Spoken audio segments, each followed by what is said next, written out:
Ladies and gentlemen, my name's Paul, and in this RedGamingTech.com video, we're going to be discussing and analysing tech news which, as usual, has popped up in the past 24 or so hours. And my goodness, what a past 24 hours it's been! The bulk of this video is going to be discussing Rome, which is the second generation of EPYC CPUs from AMD. These server-focused processors go up to 64 cores, and offer an astounding level of performance. So, with that said, let's jump in. Our Rome coverage is also an article, so if you do prefer the written word, then you can find it linked in the video description. I am going to begin though with a quote from AMD's Scott Ayler. "When we take and bend the curve on performance," he said, "generation on generation in terms of doubling performance and having that level of lead over and above our competitor, you can imagine why our customers and partners are super excited." And AMD are touting these processors to be the fastest X86 CPUs in the world, as well as, of course, the first 7nm server CPUs that have been made available. And it's fair to say that in terms of performance as well as pricing, they demolish the first generation of EPYC processors, which were themselves quite competitive to Intel anyway. The first generation, just so we're clear, is known as Nepal's. But AMD now have announced Rome, which is the focus of this, of course. And they did so a month after the launch of the Ryzen 3000 series CPUs. And just like Ryzen 3000, Rome is also using the Zen 2 architecture. So, how is this achieved? Well, you can probably guess, chiplets. There are 9 chiplets in the highest end SKU, and 8 of those are containing CPU cores. So basically, each one of those 8 is known as a CCD, and each CCD in turn is split into 2 CCXs. Those CCXs, each CCX houses 4 CPU cores, as well as 16 megabytes of level 3 cache. I have gone much deeper into the basic Zen 2 architecture before in an all-you-need-to-know video, so if you want much more information than what I'm kind of glancing over here, you can check that out. I'll link it in the video description, but I really want to focus primarily on the EPYC 7002 stuff, rather than things that most people who watch this channel regularly probably know by now. The last chiplet here, though, I do want to mention for a moment, because the I/O die is actually manufactured on a 14nm process. This is actually a bit different from the 12nm die, which is found on the desktop Ryzen processors, the Ryzen 3000, of course. It'll be interesting to see what the third generation of Threadripper uses, whether it's the 14nm, which I'm probably leaning towards, or whether they're going to use something entirely different. And as for the overall specifications, the processors at a glance, they say, and I quote, "Nepal's foundation with increased performance, capabilities, and advanced security." And you can quite clearly see what AMD are pushing here. Up to 2 times the cores, which of course means 64 cores, 128 threads. Up to 4 times shared level 3 cache, that's 256 megabytes. If you're wondering how that is achieved 4 times, it is because Zen 2 features double the level 3 cache per CCX, and then of course you've got double the core count, so 2 times 2, and there you get the number. They also have the TDP range, which is 120 to 225 watts. 8 memory channels with error correction, up to 3200 MHz. We will go much deeper into all of this. 2 DIMMs per channel capacity, up to 4 terabytes per socket. That's a lot of bytes. And this also provides us 4 times peak T-flops. Don't forget, AMD have doubled the floating point performance with Zen 2, and now, once again, we've got double the number of CPU cores, or up to double the number of CPU cores per socket. And they also, of course, say that there's up to a 2 times increased performance per socket, 128 lanes of PCIe generation 3 or 4. This means that it is used, of course, for, well, PCIe, SATA, coherent interconnect, and you can plug up to 32 SATA or NVMe devices. There's a whole bunch of security stuff, but I'll go into that a bit later. Naturally, in terms of floating point and vector execution, it is exactly what you would expect given the Zen 2 architecture. We see drastic improvements into AVX512, floating point performance, things such as the data stores, the caches have all seen tweaks for the second generation of Zen 2, and naturally Zen 2, because it has a 15%-ish IPC gain from the older generation Zen, that is also nothing to sneeze at. That's not trivial. A 15% IPC gain from one generation to another is actually pretty darn big. So for AMD to have achieved this, as well as all of the other stuff that we're discussing here, such as, just a drastic increase in core count. We're seeing, of course, large floating point performance increase, a massive amount of I/O. It's just nuts. But anyway, so in one diagram, it really helps to illustrate what AMD have done with the second generation of EPYC. This diagram basically shows the difference between the first generation of EPYC compared to the second generation of EPYC.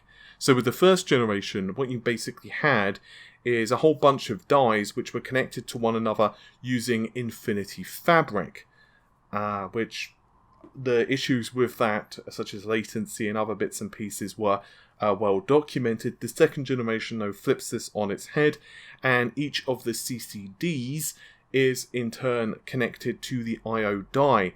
There is no Infinity Fabric, though, which allows, let's say, CCD1 to connect to CCD3. That doesn't work. Instead, all communication, so if one chiplet wants to discuss something with another chiplet, let's say chiplet B has something that chiplet A wants in terms of like something stored in the cache or whatever, then it needs to go through the I/O die.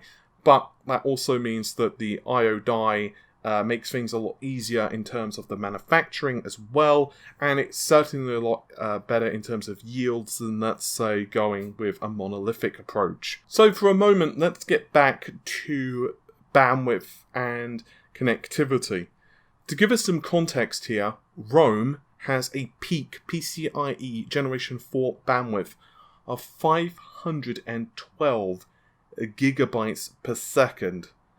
That's just a lot. And that's not very technical, but it's just a lot. It's gargantuan. Let's just say it like that. It's just gargantuan. So in this instance, if you go with the highest end SKU with the full loadout, you can have up to 512 gigabytes per second of bandwidth PCIe 4. You also have up to 64 gigabytes per core of DRAM. And so you've got up to 8 memory channels, which means that if you're using DDR4 3200 MHz, which is the fastest it officially supports, that provides you with up to 204 gigabytes per second of bandwidth, which is quite a lot as well. As for the rest of the specifications in terms of level 3 cache, you can probably guess yourself. You've got 256 megabytes of level 3 cache, because each CCD has 32 megabytes of level 3 cache of its own. So if you take 32 and multiply that by 8, because, you need 8 of the CCDs, because remember, each of those has got 8 cores in it, so 8 times 8 equals 64, but similarly, 8 times 32 megabytes equals 256 megabytes of level 3 cache, which is just a heck of a lot, really.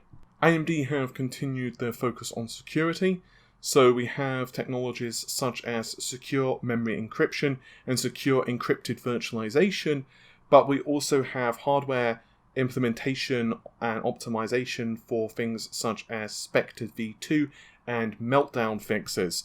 So performance penalties just should not be a thing. Okay, but what does this actually mean in the real world? What type of performance can we get? Well, Hewlett-Packard actually made an announcement that Rome has allowed them to destroy several world records. Now, obviously, in a benchmark, let's say you're doing Cinebench R15, and you get like 2,000 points, just for the sake of argument. Let's just say that you're chasing a record for your particular CPU class, and it's like 2,000 points. If you get like 2,100, you can say that you've very much beaten the record, right? I think most people would agree that you've really kicked the record's butt. This is not that. This is like literally decimating it. On the database virtualization side, the DL325 and also DL385 have actually crushed the old record by 321%. Not 321 points, but percent. In terms of power efficiency, which I know some people just immediately start turning the brain off when I start talking about power efficiency, because who cares? I kind of don't find power efficiency so exciting, to be honest. That's just me. But in data centers anyway, power efficiency is a very good thing. And with the Rome-equipped system, they actually beat the previous power efficiency record by 28%, which once again is not like margin of error stuff. That is very substantial. What about independent benchmarks? Well, as you can imagine, it's still very early days for benchmarking it, and things such as optimization is going to definitely improve performance. But there have been a couple of websites that have been granted access and have been testing these things, along with, of course, large corporations like, once again, Hewlett-Packard and Dell. AnandTech managed to run some benchmarks, but they did say that they've not managed to run the more extensive and difficult and kind of harder tests. But what they have run, for example, is the huge page impact test. In that, with huge pages, EPYC 7742, which is the highest end SKU, scored 152,000. Compare that to the Xeon 8280s, which scored 110,000. By the way, I'm just going to round up and down the numbers here, just for my sanity. And compare that to the first generation of EPYC with 7601, which scored around 96,000. So once again, an absolute huge win for AMD and the second generation of EPYC processors. Linux Compile, which served the Home did. This is the compiling of the Linux kernel Linux kernel 4.4.2. So this is basically the number of kernels you can compile per hour, and naturally that means that a higher result equals good. So the dual EPYC 7742 scored 50, which is really impressive. A quad platinum 8260 meanwhile scored around 41, 42ish. Unfortunately, don't have the exact number there. Whereas the original EPYC 7601 scored maybe probably around the 14ish points mark, although obviously that was only a single processor. So yeah, that is something you need to take into consideration.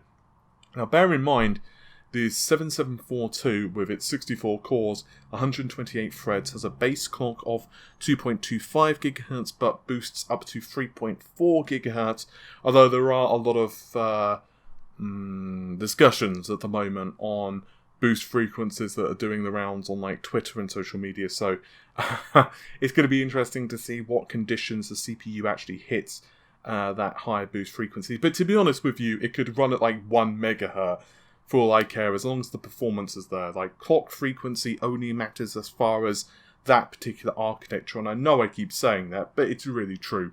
And anyway, 256 megabytes of level 3 cache, TDP of 225 watts, but the asking price for this CPU is just $6,950, so just shy of $7,000, which may sound a lot, and it is. It's not like, you're going to rush out and buy 3 of those, but it's still rather cheap for a data center processor.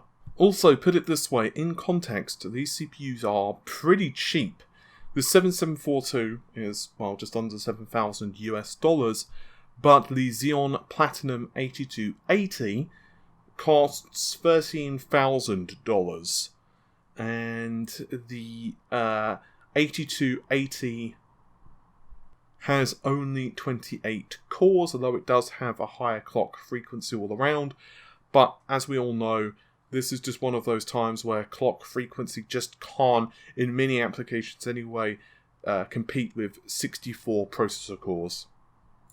You can also argue that AMD have done a really good job of bringing down the cost of performance from the first generation to the second generation. For example, if you take a look at the cost of the 7502, that's going to cost you $2,600, which, once again, I'm not arguing is cheap, but it's a 32-core processor, runs up to 3.35 gigahertz, and you can compare that against one of the flagships from the previous generation. So the 7551 was also a 32-core processor that had a asking price of about $3,400 but only had a clock frequency of 3 gigahertz with a 2 gigahertz base, so the boost frequency was 3 gigahertz, and that had half the amount of level 3 cache and obviously an older architecture, didn't have PCIe 4, so on and so on. Its bigger brother, the 7601, which was the highest end SKU in the EPYC 7001 series, that was also 32 cores, 64 threads, but had a slightly higher boost frequency of 3.2 gigahertz and a base frequency of 2.2 gigahertz as well. And that would cost even more money. That was around $4,200. So you could essentially say that AMD have drastically dropped the price from one generation to another for the same amount of performance, which is definitely not a small feat. The too long didn't read here is that AMD are winning in the data center, and I really wouldn't be surprised if they did achieve 10 to 20% market share within the next couple of years. It's going to be a fascinating time in the data center, along with just the X86 market in general. Intel obviously are really caught on a back foot right now, which is great for AMD, and it is going to be probably great for us as customers as well. Who knows, it may even be great for Intel as it pushes them towards innovation. And don't forget, this is not the first time that Intel have been under an awful lot of pressure in the X86 arena. Remember, Opteron was very successful back in the day, and then Intel released a killer architecture. Don't misconstrue what I'm saying. What AMD have achieved in just the last few years has been immensely impressive. Furthermore, AMD are still pushing the next generation processors as well. What we do know is that they are readying the Zen 3 processor. That's actually the design has been finished with that, and Zen 4 is currently in design. And from what they've said, they are not looking to do like a Zen Plus anymore. They want to continue to push as much processing power from one generation to the next generation. So it's just going to be really interesting on how all of this ends up for us. And lastly, I was going to talk about a couple of other news topics today, but this video is already pretty lengthy. I did want to quickly mention a comment from Phil Spencer on Twitter regarding Xbox and what the teams are working on. He admitted multiple times in the past, of course, that people just don't turn on the Xbox to just look at the dashboard, right? I mean, you turn the Xbox on to play games, but it's also not very good in terms of like customer satisfaction when you're looking at Sony, who have absolutely just nailed it this generation. Although, to be fair, their exclusives have slowed down a little bit, and we've heard about what's going on with Death Stranding. Death Stranding was being advertised consistently to be a PlayStation exclusive. It's not anymore. I don't think it's coming to the Xbox. That's a guess. I don't know that. I suspect it's probably going to be coming onto PC though.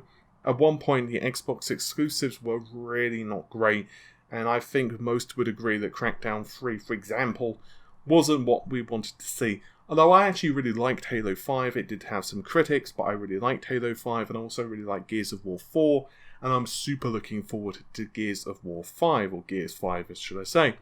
Anyway, Phil Spencer took to Twitter, this was actually yesterday, and said that in addition to multiplayer games, they also have a lot of teams which are focused on strong single-player narrative-driven games, and they want to continue to drive that forward with the next generation of consoles, which is definitely good.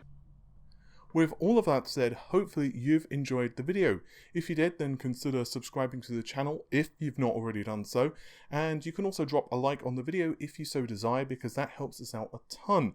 In the video description, on top of the ROM analysis, there's also an article which is investigating memory speed scaling on Intel CPUs. Now this one's kind of fun, because we drop down to just 1600 megahertz in memory and also try a single memory stick as well. So it's kind of a little bit of crazy stuff just for a little bit of entertainment while I'm working on Ryzen 3000 stuff. We've just bought this CPU and we're going to be testing out on a couple of different motherboards. But anyway, I'm going to let you all go. So take care of yourselves and bye for now.